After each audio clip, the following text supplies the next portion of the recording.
Nous passons au vœu suivant, qui est déposé par le groupe GEC et qui est présenté par Frédéric Badina. À vous la parole. Merci Madame la maire. On a tous entendu parler de la situation de l'école d'Oudoville. Je dis on a tous parce qu'on a été sollicités, je l'espère, autour de cette table toutes et tous par les parents, le collectif des parents qui s'est mobilisé puisque avec l'évolution de la carte scolaire pour la rentrée 2021-2022, l'établissement est de nouveau soumis à une potentielle fermeture de classe. Alors que nous sortons d'une crise sanitaire un petit peu compliquée, je dis nous sortons à peine, on n'y est pas encore. Voilà, le contexte fait que aujourd'hui il est de plus en plus difficile pour les parents et pour l'équipe enseignante ainsi que pour la directrice d'accepter le fait qu'il y ait une nouvelle classe qui soit fermée dans cet établissement qui, je le rappelle, est dans un secteur que l'on dit REP avec un certain nombre, un équilibre fragile à maintenir, des publics fragiles et des familles de toutes sortes, mais aussi des familles défavorisées de la Goutte d'Or notamment, qui ont besoin d'un accompagnement et qui ont besoin, dont les enfants ont besoin d'être accompagnés le plus souvent possible par leurs enseignants. Dans cet établissement, il y a notamment un enseignement pour les enfants allophones. C'est un des rares établissements qui en bénéficie dans le 18e arrondissement. Et aujourd'hui, la situation est quand même relativement tendue, avec évidemment lié à la crise sanitaire des enseignants, en tout cas des équipes pédagogiques qui ne peuvent pas être complètement présentes puisque en ASA. Donc voilà, la situation est assez importante pour que nous puissions ce soir proposer, soumettre au vote du conseil d'arrondissement le fait de demander à ce que cette classe censée être fermée, qu'elle puisse être maintenue dans le cadre de la rentrée scolaire prochaine pour que les enfants puissent revenir dans leur établissement comme il faut, qu'ils puissent être accompagnés comme il faut, mais aussi que les enseignants, que l'équipe pédagogique et que la direction puissent faire son travail correctement et que nous puissions sortir sereinement de la crise que nous subissons aujourd'hui. J'en profite pour saluer les parents qui sont réunis ce soir d'ailleurs en conseil d'école autour de la directrice et qui attendent beaucoup de ce que le conseil d'arrondissement pourra dire ce soir. Je vous remercie. Merci. La parole est à Karine Roland. Merci Monsieur le maire. Chers collègues, cher Frédéric, merci pour ce vœu. Je vous rejoins tout à fait sur la nécessité de soutenir l'établissement de la rue d'Oudoville.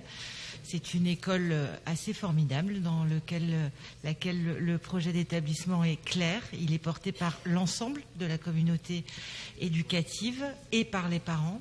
Je les salue ici aussi. Et il est tout à fait vrai de dire que pour qu'un établissement fonctionne, eh bien cela relève d'un ensemble de facteurs.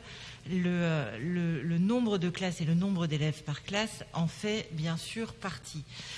L'établissement a connu l'année dernière une première fermeture de classe. Nous nous sommes donc mobilisés, Éric Lejoindre, Patrick Bloch, moi-même, pour éviter d'arriver à une deuxième fermeture de classe pour les raisons que vous avez évoquées, qui sont en partie liées à la crise sanitaire et en partie à la sociologie de cette école qui accueille beaucoup d'enfants allophones, y compris en cours d'année.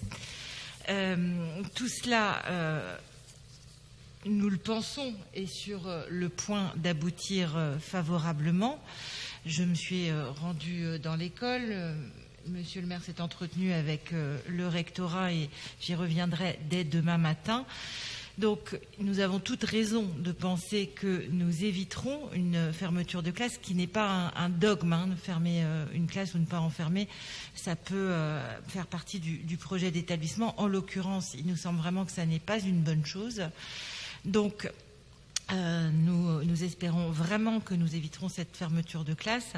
À date, à l'heure à laquelle nous nous parlons, ça n'est pas encore effectif, raison pour laquelle nous adhérons à la manière constructive de poser les choses qui est celle de ce vœu dont je crois qu'il a été légèrement modifié et j'y apporte donc un avis favorable. Merci beaucoup. Est-ce qu'il y a des demandes d'explication de vote? Allez-y, Madame Giudicelli, et puis ensuite on passe passe au vote. Oui, merci monsieur le maire, ce sera rapide. C'est juste, on est favorable à ce vœu. C'est juste qu'on constate qu'au niveau de l'ensemble des circonscriptions du 18e, 18 A, B et C, suite au Conseil départemental de l'éducation nationale qui s'est tenu en février dernier, il apparaît qu'il y a d'autres classes qui doivent fermer en même temps que certaines ont ouvert. Donc, est-ce que ce serait possible quand même d'avoir une vision globale sur l'ensemble du 18e, d'avoir également des éléments chiffrés et en gros, quels sont les paramètres d'arbitrage, puisqu'il est clair que ce n'est pas seulement des problématiques comptables ou financières, mais aussi des problématiques de priorité. Et que, comme vous l'avez très justement souligné, Madame Roland,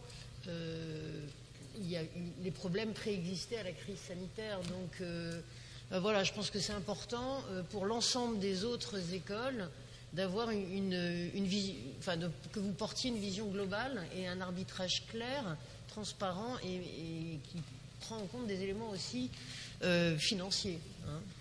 Voilà, et éventuellement proposer des regroupements de salles ou qu'il y ait aussi des propositions alternatives que seulement mettre de l'argent. Voilà. Merci. Merci. La réalité de tout ça, c'est qu'au bout du bout, c'est le rectorat qui décide et c'est discuté dans le cadre du CDEN. Ensuite, on a des discussions bien sûr bilatérales.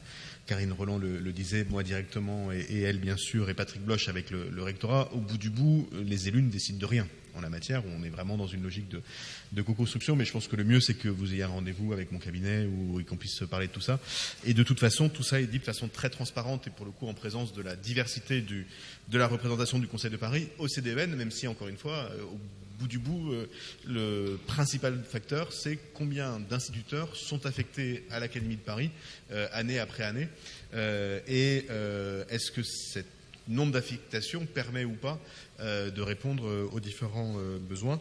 Mais on pourra tout à fait bien sûr en parler. En attendant, je vais donc mettre aux voix le vœu présenté par Frédéric Badina, Serpette et légèrement amendé. Qui est pour ?